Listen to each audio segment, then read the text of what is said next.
Is AI in a bubble? Why it doesn't matter to 95% of us. What's up, y'all? Today we're tackling a question on everybody's mind since the MIT study came out. Is AI in a bubble? Should I even bother using it if it's gonna fail? Look, I get it.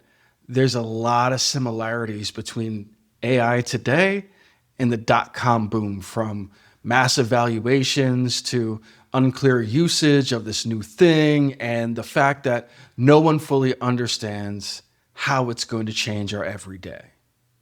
But here's the thing. Unless you are over leveraged in an investment, whether or not AI is in a speculative bubble has absolutely nothing to do with whether you should be using it to solve your problems or not.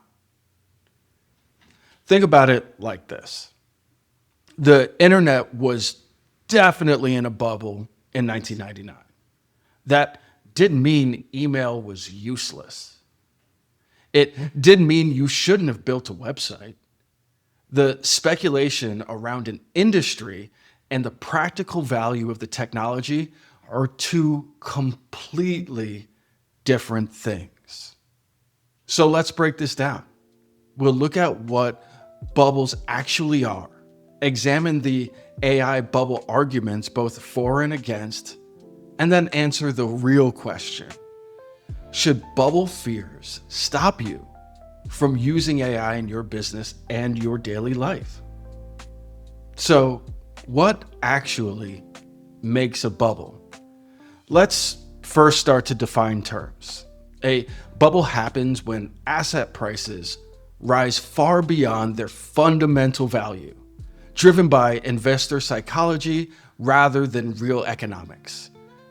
You get three key things: a compelling narrative that captures everyone's imagination, valuations that completely disconnect from reality, and mass participation, where people invest based on FOMO rather than fundamentals.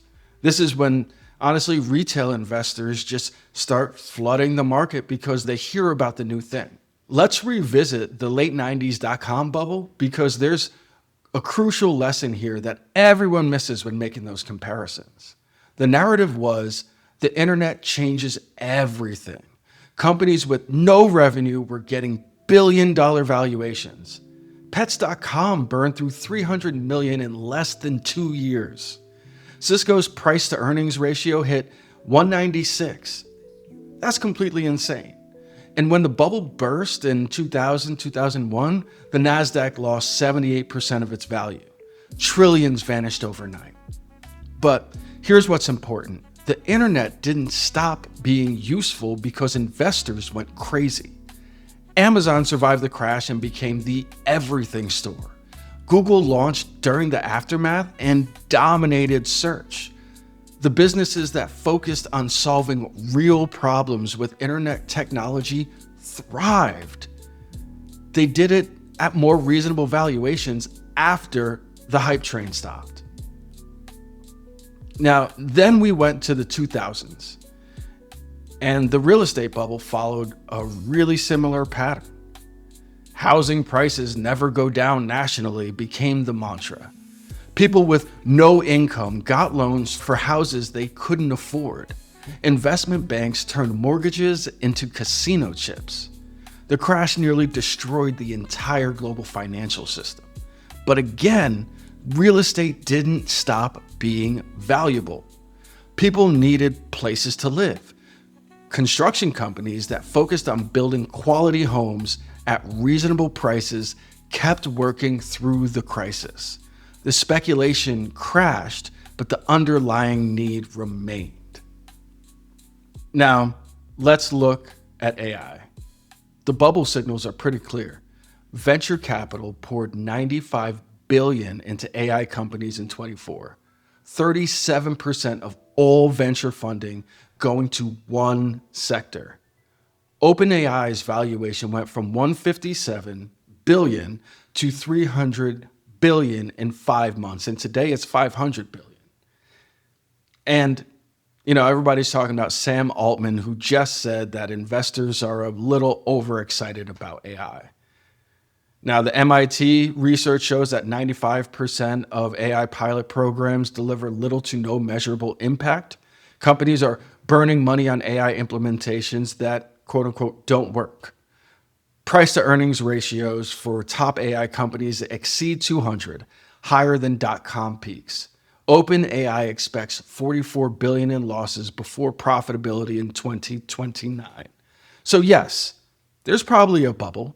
Investors are absolutely going crazy. Valuations are disconnected from reality. But here's the critical question. Does any of that even matter to you? Should that stop you from saving time on daily stuff like writing emails, sending invoices, or using it as a therapist between weekly sessions? Because unlike previous bubbles, AI is already delivering practical value at the ground level. GitHub reports 55% faster coding with AI. Content creation times have dropped 60 to 80%. Customer service automation shows 30 to 40% cost reductions. I personally use AI to draft proposals, analyze client data, and streamline my development process. The difference between AI and previous bubbles is that you can test the value immediately. You don't need to wait for infrastructure to be built or markets to mature. You can hop onto Claude or ChatGPT right now and see if it helps you work faster. The speculation is happening at the corporate investment level. Billion-dollar bets on AI transforming entire industries. But the practical applications are happening at the individual and small business level, where the costs are low and the benefits are immediate. Microsoft, Google, Amazon, and Meta have over $300 billion in cash reserves. They're not going anywhere.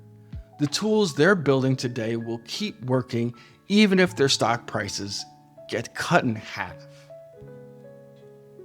Now, on a personal note, the bubble question becomes even less relevant for me.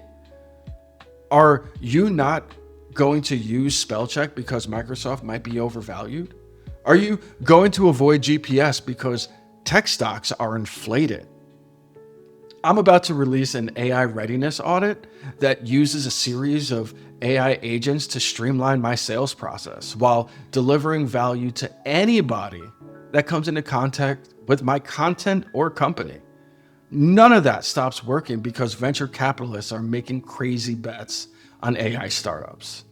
The key is treating AI like any other tool. You wouldn't buy a $50,000 industrial robot to hammer a nail, but you definitely use a $20 cordless drill. Same principles apply to AI. Match the tool with the task. Every major technology goes through a hype cycle. The printing press, electricity, automobiles, computers, the internet, they all had their speculative bubbles. But the business and individuals who focus on practical applications rather than speculation consistently came out ahead. During the dot-com crash, smart businesses kept building websites because they worked. During the real estate crash, smart developers kept building homes where people actually wanted to live. The pattern is clear. Speculation crashes, but utility persists. Whether AI is in a bubble or not is a huge question for Wall Street, but for most of us, it's only an interesting mental exercise. And to take it further, it should have zero impact on your decision to use AI tools that solve problems for you personally or in your business. The speculation happening at the investment level does not change the fact that AI can help you write better, analyze faster, automate. Just like the dot-com bubble didn't make email less useful. If the answer is yes, AI is in a bubble, okay, then what? Will it disappear overnight? Or if the answer is no, it's not, okay, then what? The outcome for most of us is the same. We need to use it in its right place and create professional moats for our own skills that allow us to compete in areas that AI won't devalue. So here's what I want to know. Have bubble concerns stopped you from trying AI? Are you waiting for the dust to settle before you try something new and try using it? Or are you already using it and finding real value? Are you using it and not finding value? And here's the bigger question. If you're not using AI yet, what's holding you back? Is it the market or is it something else? Lack of knowledge, fear of change, uncertainty about where to start? Hit me up. Let me know, because I think a lot of businesses are missing out on immediate benefits while they wait for perfect clarity or market conditions that don't actually affect their everyday. All right. Until next time, that's me signing off. Peace.